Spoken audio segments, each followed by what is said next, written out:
Hi hello नमस्कार. मी शुभांगी तुमचं स्वागत करते पुन्हा एकदा आपल्या मराठी यूट्यूब चॅनलवर. तर इकडे सकाळचं मिस्टर आणि आर्या आहे. तर मिस्टर कामावर गेलेत आणि आर्या स्कूलला गेलेली आहे. तर ती दोघंसुद्धा गेल्यानंतरचं जे माझ्या रुटीन आहे तर ते मी तुमच्याशी थोडं शेअर करते. तर आर्याची हाफ डे स्कूल असल्यामुळं ती लगेच येणार आहे आणि दिशाला तर कॉलेज चालू झालंच नाही, त्यामुळे ती अजून आहे घरी, ती झोपलेलीच आहे. तर ती दोघं गेल्यानंतर मग माझं जे काही रुटीन आहे तर ते मी तुमच्याशी शेअर करते. माझं इकडं चाललेलं आहे. तर त्यांचा डब्बा वगैरे म्हणजे आरूचा डब्बा नाही पण मिस्टरांचा डब्बा बनवून दिलेला आहे. चपाती भाजी झालेली आहे आणि आता बाकीचं जे काही काम आहेत सकाळची ती सगळी आवरून घ्यायचं चालू आहे इकडे. तर इकडे जी रात्री कपडे काढून ठेवली होती तशीच खुर्चीवर होती, तर म्हटलं ती पटकन घडी घालून ठेवते, नाहीतर एकदा तिथं राहिली तर दिवसभर तिथेच राहून जाते. आणि म्हणून मी कपड्यांच्या घड्या आहेत तर त्या इथं घालून आहेत तर ते घेत आहे आणि पटकन लगेचच कपाटात ठेवते. म्हणजे जिथल्या तिथं ठेवलं की मग पसारा होत नाही आणि जास्त गोंधळसुद्धा होत नाही, म्हणून म्हटलं घड्या घातल्यात तर लगेचच ठेवून देते. आणि ज्या काही नवीन पॅन्टी होत्या, बाहेर गेले होतो आम्ही फिरायला, तर त्या धुवून ठेवल्या होत्या पण त्या ह्याच कपाटामध्ये ठेवल्या होत्या, कारण नवीन कपडे मी ह्या कपाटात ठेवते आणि जुनी रोजची वापरायची कपडे आहेत तर ती ह्या छोट्या कपाटात ठेवत असते, म्हणजे गोंधळ होत नाही आणि म्हणजे वेळच्या वेळी सगळं सापडतं, म्हणून मी वेगळं वेगळं ठेवून देते. रोजची घालायचे कपडे आहेत तर ती मी ह्याच कपाटात लाकडी कपाटात ठेवून देते.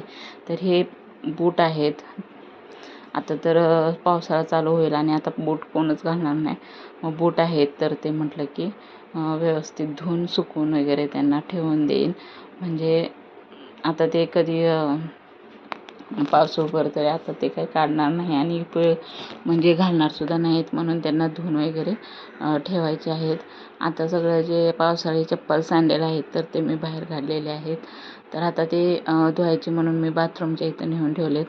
आणि इकडं सगळं भाजी चपाती भाजी वगैरे सगळं झालं होतं. भांडी घासायची होती तर मग किचन ओटा आहे तर तो थोडासा असा पुसून घेतला. शेगडीसुद्धा स्वच्छ अशी पुसून घेतली. भांडी आहेत तर ती घासून वगैरे घेतली. सकाळी त्यांना नाश्ता वगैरे आरूला दूध वगैरे दिलेले, नंतर आम्ही नाश्ता केलेला तर ते सगळी भांडी होती तर ती सगळी आवरून घेतली. मग नंतर सगळं किचन ओटा आणि शेगडी आहे तर ती स्वच्छ अशी पुसून वगैरे घेतली. आणि मग नंतर म्हटलं की बाकीची कामं आहेत तर ती करून घ्यायची. म्हणजे कपडे आहेत तर ते धुवायचे होते आणि बुटं धुवायची होती. मेन म्हणजे ऊन आहे तोपर्यंत म्हटलं बुटं वगैरे धुवून ठेवते, म्हणजे सुकून पण होतील आणि नंतर आतमध्ये ठेवता येते. तर इकडं मग तीच कपडे वगैरे बाथरूममध्ये ठेवली जी धुवायची होती ती, आणि नवीन ड्रेस होते माझे ते हातानेच धुवायचे होते, मग ते सुद्धा ठेवले बूट वगैरे. आणि आता इथं जो रोजचं जे साफसफाईचं आहे तर ते चालूच आहे.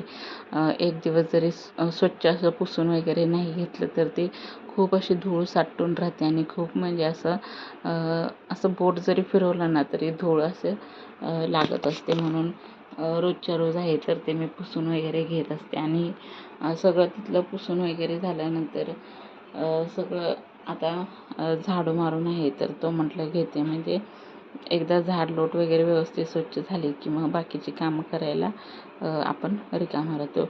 आणि सकाळचंच कसं असं व्यवस्थित झाडून वगैरे घेतलं, सगळं कपाटा खालून वगैरे बेड खालून वगैरे सगळं स्वच्छ पुसून झाडून घेतलं की मग दिवसभर फक्त असं जो एवढा पॅसेज आहे तेवढाच पुसून घेतला झाडून घेतला तरी काही वाटत नाही. पण रोज सकाळचं स्वच्छ असं कपाटा खालून वगैरे असं एकतरी हात फिरवून घेते, झाडू मारून वगैरे घेते. तर इकडं थोडंसं धान्य आहे, गहू आणि तांदूळ तर ते भरून ठेवायचे आहेत तसंच आहे. आणि इथं ॲडजस्ट फॅन आहे तो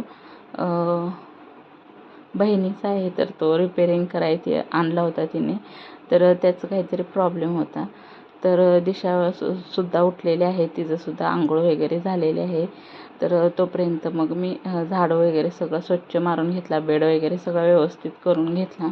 आणि आता आहे तर झाडू मारून झाल्यानंतर मग मी कपडे वगैरे आहे तर ते धुवून घेणार आणि देवपूजा जर दिशालाच करायला सांगणार आहे आज मी, कारण कपडे आहेत ते बूट वगैरे पण आहेत ना धुवायचे म्हणून. तर इकडे स्वच्छ असं सगळीकडून झाडू वगैरे मारून घेतला. तर एवढं रोजच्या रोज सकाळ संध्याकाळ कंटिन्यू झाडू मारून सुद्धा एवढी धूळ वगैरे येते आणि कशी येते काय समजत नाही. कारण आमच्या इथं पण बाहेर थोडंसं काम चालू आहे. आमच्या इथं थोडं छोटंसं मंदिर आहे तर त्याचंच काम वगैरे चालू आहे. तर तीच धूळ वगैरे येत असते. रोज सकाळ संध्याकाळ झाडू मारतो तरीसुद्धा एवढी धूळ येत असते. तर इकडे झाडू वगैरे स्वच्छ असं मारून घेते आणि केस वगैरे विंचरलेले असतात तर ते सुद्धा असे घरात पडलेलेच असतात. तर मग ते आर्याचे वगैरे किंवा मी केस विंचरते तर ते थोडंफार पडलेले असतं तर ते सुद्धा सगळं स्वच्छ निघून जातं. तर स्वच्छ असं झाडं वगैरे मारून घेतल्यानंतर कपडे वगैरे सगळे धुवून घेतले. माझे दोन ड्रेस होते नवीन, ते धुवून वगैरे घेतले आणि त्याचबरोबर ह्यांचा व्हाईट टी शर्ट वगैरे होता तर तो सुद्धा धुवून घेतला आणि रोजची कपडे होती तर ती सुद्धा लगेचच मग मी हातानेच धुवून टाकले, मशीन काही लावलीच नाही. आणि त्याचबरोबर बूट वगैरे आहे तर ते धुवून सुद्धा टाकले. आणि आता ऊन आहे तोपर्यंत म्हटलं सुकत घालते म्हणजे पटकन सुकून जातील. आणि इथे खिडकीमध्येच मी कपडे सुकायला घातलेले आहेत, कारण खूप ऊन येतं बेडवर आणि खूप असं जी गरम वाफ आहे ना तर ती येत असते. म्हणून अशी कपडे ओली जर अशी टाकली तर वाफ आहे तर ती थोडीशी थंड येत असते आणि थोडंसं असं थंड वाटत असतं. म्हणून मी कपडे आहेत तर ती खिडकीमध्येच अशी टाकत असते मोठी, कारण जेणेकरून जास्त वाफ आहे तर ती गरम येणार नाही म्हणून. आणि मग इथं कॉटनची म्हणजे मॅक्सी वगैरे किंवा ड्रेस वगैरे आहे तर ते मी इथंच टाकलेले आहेत. ह्यावर्षी खूप ऊन आहे आणि खूप म्हणजे खूप असं गरम होते ना, काही विचारायची गरज नाही. मुंबईला आल्यापासून तरी गावावरून एवढं गरम होते ना की बस. तर इकडं माझे कपडे वगैरे सुकत घालून झाले तोपर्यंत दिशाने इथं मस्त अशी देवपूजा वगैरे सुद्धा करून घेतली. तर आजचा व्हिडिओ इथेच एंड करते. थँक्यू.